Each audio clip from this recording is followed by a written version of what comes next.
In 2019, 52% of all US homeowners said that they want or have already installed solar panels on their home.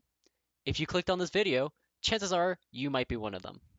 Whether it's to reduce your carbon footprint or to simply save that cold hard cash, there are a lot of really good reasons to buy solar right now. Now, before we can talk about some factors to watch out for when buying a brand new solar panel system, we need to realize that the solar industry has grown massively in the last decade. This year alone, over 18,000 megawatts of solar panels have been installed in the US alone. If you took every single one of these systems and lined them up in a field, you'd encompass an area around the size of the entire city of Philadelphia.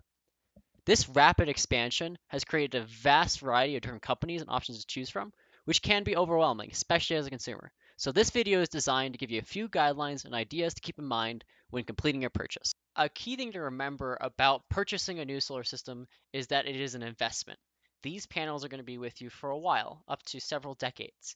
And it is important to mention that despite their name, not everything about solar energy is sunshine and rainbows.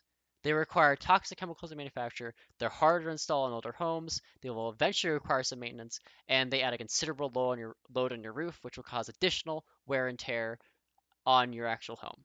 One of the easiest consequences to see, however, is what happens at the end of a solar panel's life. Solar panels will last a while, but they will not last forever.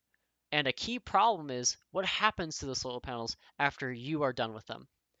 As of today, there is no existing technology to recycle them, which means that many solar panels installed today will end up discarded.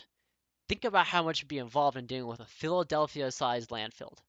Now, with that in mind, there are some very basic steps you can take as a consumer to help mitigate some of these issues and to increase the lifespan of your solar panel. Let's take a second and say that you do not care about any of those things. Well, the basic idea is that I'm going to suggest will not only mitigate the previous issues, but also increase the overall lifespan and performance of your solar panels. Not taking these steps into account will be like throwing money away, and most people don't want to do that. I will also mention that scientists and engineers are working actively to solve many of these problems, but that is going to take time and it may not happen by the time you are going to purchase your solar panels. With all of that in mind, there are four main things to consider when going and buying a new solar system. The first one is relatively obvious to any consumer, and that is to research the solar panel that you're actually buying. Just like a new car or a new house, you want to investigate what you're actually getting, with a key focus on not just the power output and the actual semiconductor within your solar panel, but also the actual packaging and glass and plastic that kind of encompasses your solar panel, because those are far more likely to fail before any other component within your actual solar panel. The second thing is probably one of the most important factors to consider when buying a new solar panel system, but is also one of the most overlooked, and that is to research and investigate the actual external hardware that is going to be installed along with your solar panels. The reality is that when you go and get a new solar panel, your house or your business or whatever building you're installing it on will not be equipped to fully handle the solar panel system. So new equipment will be installed, and that equipment is actually the most likely to fail out of any part of the solar system, with inverters having the highest failure rate out of any other electrical component in a solar panel system. So with that in mind, do not cheap out on this and definitely look into getting good quality parts for the rest of your electrical system. The third thing to consider is where you're putting your solar panels. So for most people, has to do with their house, so the roof seems like a fairly obvious option. But one thing to consider is that solar panels and all of their electrical components can be very heavy, and this can put a lot of wear and tear on the roof of your house.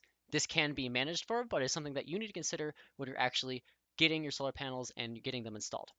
The other factor is the climate. Different types of solar panels will perform or last longer in different types of climates. So you should adjust accordingly for where you live and look into how each one of your solar panels and your electrical equipment will last in your specific climate. The final thing to plan for is what you will do when something breaks in your solar panel system. So all of your components will not last forever. And if you're talking about having a solar panel system for decades, something will break. So it is important to create a maintenance plan to quickly address and solve any of those issues. With all of those factors in mind, you'll likely have many questions relating to your specific scenario and your specific situation. The, you're more than welcome to ask your installer and your provider specifically what they're doing, what they're installing, and what you're buying from them. They should provide that information. They should also provide a detailed maintenance plan, and they should work with you on how to actually maintain and and work with your solar system and create something that works for you as well as for them. If you keep all of these things in mind, your solar panels will last a lot longer and you'll be a much happier consumer